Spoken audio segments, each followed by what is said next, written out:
What's up, ladies and gentlemen? It's your boy T. Randolph, aka Fresh G, coming at you with an episode of Corpulence Checks TV. Hit the like button, hit the subscribe button, share it out, subscribe if you value the information. Today we're going to discuss, they treat the truckers as if the truckers is in need of the shippers. And to a degree they are. And actually it's not the shippers, because you have the brokers, which is an intermediary between the truckers and the shippers to distribute loads to the truckers. And a lot of times the truckers, get a little desperate because they got expenses to pay that come with running the truck. You got fuel costs, you got insurance costs. And let's just eliminate the fuel costs, because the fuel is a byproduct of running the truck. But, you got insurance. If you got load boards, you got tablets, cell phones, and stuff like that that come with a subscription service. And some of us, they might put a down payment on the truck, so you got a note. And if the truck don't move, then essentially, you have to pay that note, unless you got a stash of cash sitting somewhere just to pay the bills until, you somehow move the truck. But that has, that's all outflow, and you have no income. So to a degree, you do need the shippers. Now, the thing is, a lot of it is based on supply and demand. Well, if you have a large supply of something, what it does is it drives the price down. So, if I can knock on this door and the person has the product that you need, go next door, they, go across the street and everybody got the same product, well, it drives the prices down because it's in plentiful supply. And, essentially what a person does is they goes to the person who have it for the least price. Same thing with the truck. So let's just say you have a trucker that starts out in Trenton, New Jersey. He leaves Trenton, New Jersey, going to Nashville, Tennessee. Well, when he get to Nashville, Tennessee, he might have left, let's just say, and this is not exact number, I'm just giving a base number just for example purposes. Let's say he leaves Trenton, New Jersey, going to Nashville, Tennessee, and he charged $3 a mile leaving Trenton, New Jersey. Well, once he get to Nashville, Tennessee, and gets unloaded, he might be looking to get back to New Jersey just to get home or whatever and take a back haul.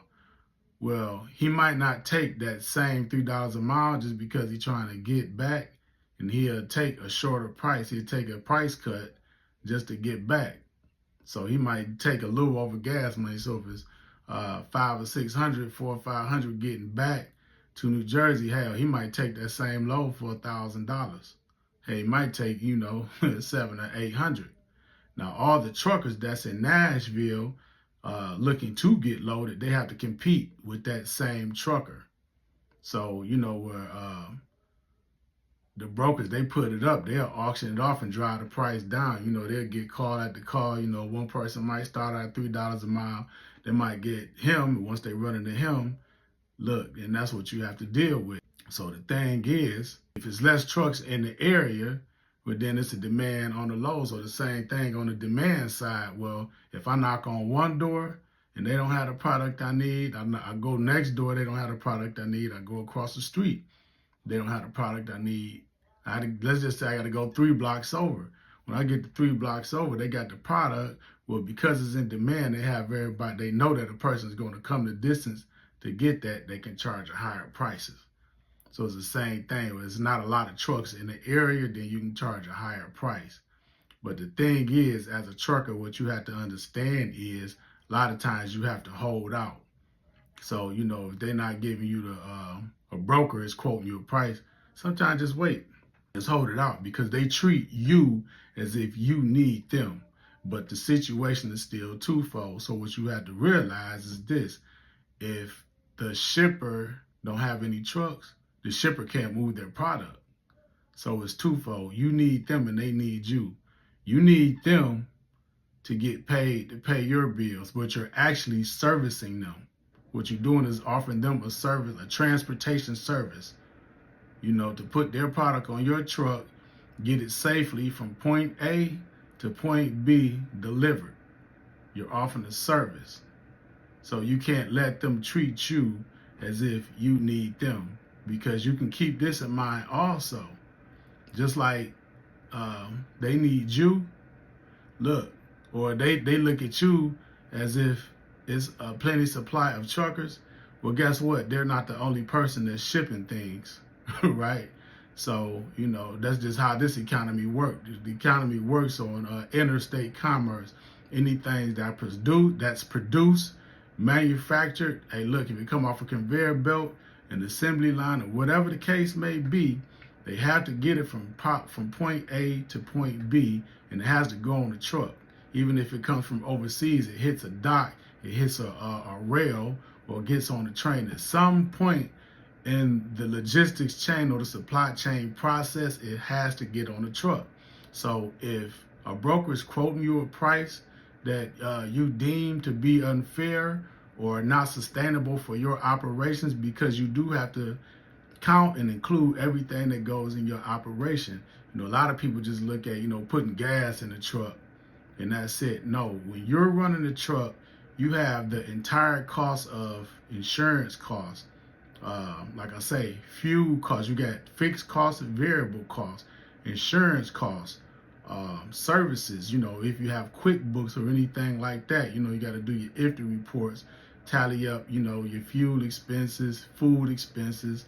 If you have any bookkeeping services or anything like that, apps for GPS apps, load board apps, things of that nature, Wi-Fi apps to, log on, things like that. Even if you pay people for things, all of these are included in the operational cost of running your business. So you have to take that into consideration. It's not just putting gas in your truck to get from point A to point B and you look at that as a profit. No, you have to tally up everything. Any decent or good accountant will tell you that.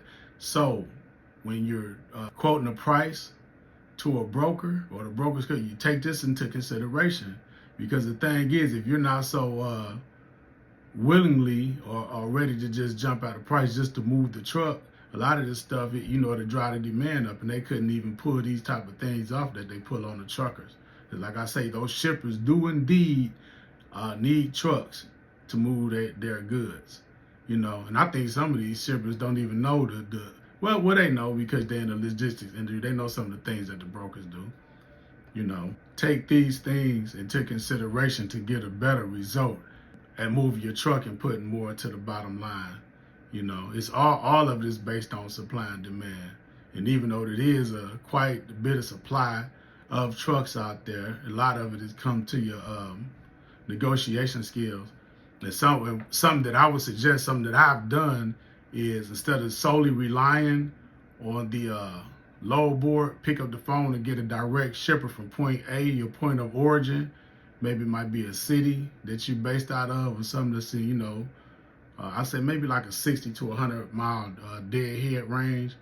Just find some of the shippers or direct shippers in that area, get something that you can lock in with them. And what you're doing, you're just using the load board for a back call, and to save you a lot of time and a headache. So that, you're getting a good rate leaving out. And then, you can get, even then, if you get a contract, you get something that's coming back, you lock in something with your point B destination also. So this is something I want to discuss, something to think about for the truckers, something on the business side. If you find value in this information, share it out. They do offer services, credit solutions to get your truck financed, any consultation on trucking, starting your motor carrier. If you're interested in getting into the business, connect on accounting, bookkeeping, dispatching services.